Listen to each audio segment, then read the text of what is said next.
Hi welcome to our channel. கண்டினியூஸாக நான் ஒரு 4-5 டேஸாக வீடியோஸ் போடலை. ஏன் போடலை என்னாச்சுன்னு சொல்லி நான் பின்னாடி அப்லோட் பண்ணுறேன் அப்படின்னு சொல்லியிருந்தேன். அதோட லாங் வீடியோ தான் இது. ஃப்ரீயாக இருந்தால் பாருங்கள், இல்லைனா ஸ்கிப் பண்ணிக்கோங்க. வீடியோவுக்கும் நான் பேசுகிறதுக்கும் கொஞ்சம் சம்மந்தமே இல்லாத மாதிரி தான் இருக்கும்.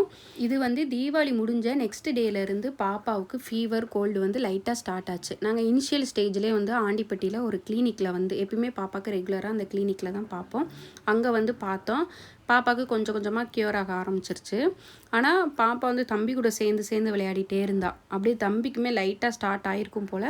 நான் அந்த சஷ்டி விரதம் அது இதுன்னு இருந்துட்டு தம்பியை கவனிக்காமல் விட்டுட்டேன். அப்படியே தம்பிக்குமே ஸ்டார்ட் ஆன உடனேவும் தம்பியை கூட்டிகிட்டு போய் பாப்பாவுக்கு பார்த்த கிளினிக்லேயே தம்பிக்கு வந்து பார்த்தோம். டெய்லி நெப்பு வைக்க சொன்னாங்க, மார்னிங் ஈவினிங் வந்து. சரி, டெய்லியுமே ஒரு 4-5 டேஸ் கண்டினியூஸாக கூட்டிகிட்டு போய் வச்சுட்டு இருந்தோம். ஹாஸ்பிட்டலில் போய் நெப்பு வச்சுட்டு வந்தால் குறையுது, திருப்பி வீட்டுக்கு வந்தோடனே கொஞ்சம் அதிகமாயிருச்சு. சரி, இதை அப்படியே விடக்கூடாது அப்படின்ட்டு முருகன் திருக்கல்யாணத்தன்னைக்கு ஈவினிங் பார்த்தா ரொம்ப தம்பிக்கு ஃபீவராக இருந்துச்சு. சரி, கூட்டிகிட்டு நம்ம தேனி கூட்டிகிட்டு போயிடலாம் அப்படின்னு சொல்லிட்டு தேனியில் நட்டாத்தி ஹாஸ்பிட்டலுக்கு தான் கூட்டிகிட்டு போனோம். பாப்பாவுக்குமே ஒரு டைமு ரொம்ப கோல்டு அதிகமாகிடுச்சு, சரி பண்ண முடியலை. அப்புறம் நட்டாத்தி கூட்டிகிட்டு போய் தான் அங்கே சரி பண்ணோம். அதனால் தம்பியுமே அங்கே கூட்டிகிட்டு போயிட்டோம். நைட் ஒரு 11 o'clock இருக்கும். அப்போ வந்து கூட்டிகிட்டு அங்கே போனோடனே அவங்க ஃபுல்லாக செக் பண்ணி எக்ஸ்ரேலாம் எடுத்துகிட்டு கொஞ்சம் நெஞ்சு சளி இருக்குது, கொஞ்சம் மூச்சு திணறல் இருக்குது, அதனால் அட்மிஷன் போட்டுருங்க அப்படின்னு சொல்லி. சரி, அப்படியே நம்ம அட்மிஷன் போட்டு ஃபுல்லாக க்யூர் பண்ணிவிட்டு வீட்டுக்கு போயிடலாம் அப்படின்ட்டு நாங்களும் அட்மிஷன் போட்டுட்டோம்.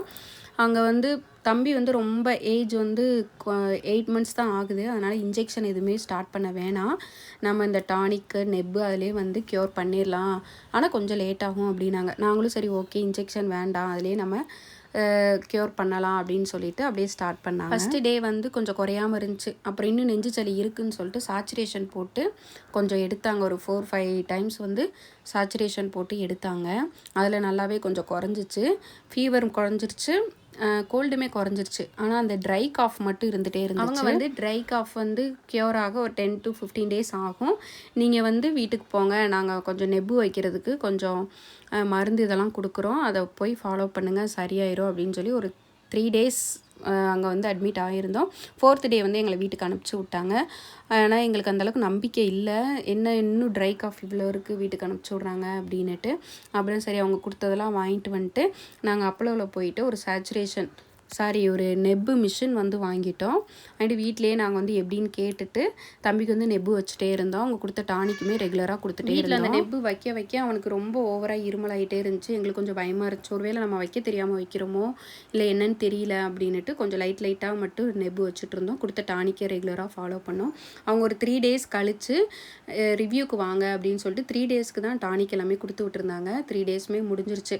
சரி, அப்படியே கூப்பிட்டுட்டு நாங்கள் கிளம்பிட்டோம். ஹாஸ்பிட்டலில் போய் டாக்டர்கிட்ட சொன்னோம், எல்லாமே இப்போ ஓகே தான், ஆனால் ட்ரை காஃப் மட்டும் அதிகமாக இருக்குது அப்படின்னு சொன்னால் அவங்க செக் பண்ணி பார்த்துட்டு ஆமாம், சளி எல்லாமே விட்டுருச்சு, காஃப் மட்டும்தான் இருக்குது, நீங்கள் அந்த தீர்ந்த டானிக் எதுவுமே ஃபாலோ பண்ண வேணாம், போதும், நான் காஃப்க்கு மட்டும் வேறு டானிக் எழுதி தரேன், அதை மட்டும் ஃபாலோ பண்ணுங்கள், சரியாயிரும் அப்படின்னு சொன்னாங்க. சரின்ட்டு அந்த டானிக் மட்டும் வாங்கிட்டு வீட்டுக்கு வந்துட்டோம். வந்து அந்த டானிக்கே ரெகுலராக கொடுத்துட்டே இருந்தோம். அப்படியே சட்டுன்னு தம்பிக்கு அந்த காஃப்மே நின்றுச்சு. இப்போ ஃபுல்லாக க்யூர் ஆயிடுச்சு. நான் க்யூர் ஆனதுக்கப்புறம் தான் வீடியோ போடணும்னு சொல்லிட்டு இவ்வளோ நாளாக நான் போடலை. ஏன்னா எல்லோரும் நீ வீடியோ போட்டு தான் இப்படி ஆயிடுச்சு அப்படி ஆயிடுச்சு அப்படின்னு சொல்லிகிட்டே இருந்தாங்க. அதனால தான் நான் எதுவுமே போடலை. ஆனால் இப்போ கொஞ்சம் பரவாயில்ல, ஃபுல்லாமே க்யூர் ஆயிடுச்சு. இனிமேலாவது கொஞ்சம் கேர்ஃபுல்லாக பார்த்துக்கணும் அப்படின்ட்டு ஈவினிங் டைம்ஸ்லாம் நான் வெளியில் கூட்டிகிட்டு போகிறதில்ல, வீட்டுக்குள்ளேயே வச்சு பார்த்துட்ருக்கேன். ஏன் மேலேயுமே நிறையா தப்பு இருக்குது. ஈவினிங்க்கு மேலே அந்த வாடக்காத்தில் தம்பியை கூட்டிகிட்டு போய் வெளியே ரெகுலராக உட்காந்துட்டு இருந்தேன். அது அப்படியே கொஞ்சம் கொஞ்சமாக ஒன்று சேர்ந்துருக்கும் போல். ஸ்டார்டிங் ஸ்டேஜ் எதுவுமே தெரியலை, அதுக்கப்புறம் மொத்தமாக ஒன்று சேர்ந்து பெருசாகிருச்சு. நான் என்ன பண்ணியிருக்கணும், இனிஷியல் ஸ்டேஜ்லேயும் 2 days பார்த்துட்டு சரியாகலாட்டி நான் பெரிய ஹாஸ்பிட்டல் கூட்டிகிட்டு போயிருக்கணும். அதுவுமே நான் கொஞ்சம் கேர்லெஸ்ஸாக விட்டுட்டேன். யாருமே இனிமேல் இப்படி பண்ணாதீங்க, இனிஷியல் ஸ்டேஜ்லேயே சரியாகலாட்டி பெரிய ஹாஸ்பிட்டல் கூட்டிகிட்டு போயிருங்க. எல்லாருக்கும் இந்த வீடியோ யூஸ்ஃபுல்லாக இருக்கும், பிடிக்கும்னு நினைக்கிறேன். நெக்ஸ்ட் ஒரு வீடியோவில் பார்க்கலாம். அது வரைக்கும் பாய்.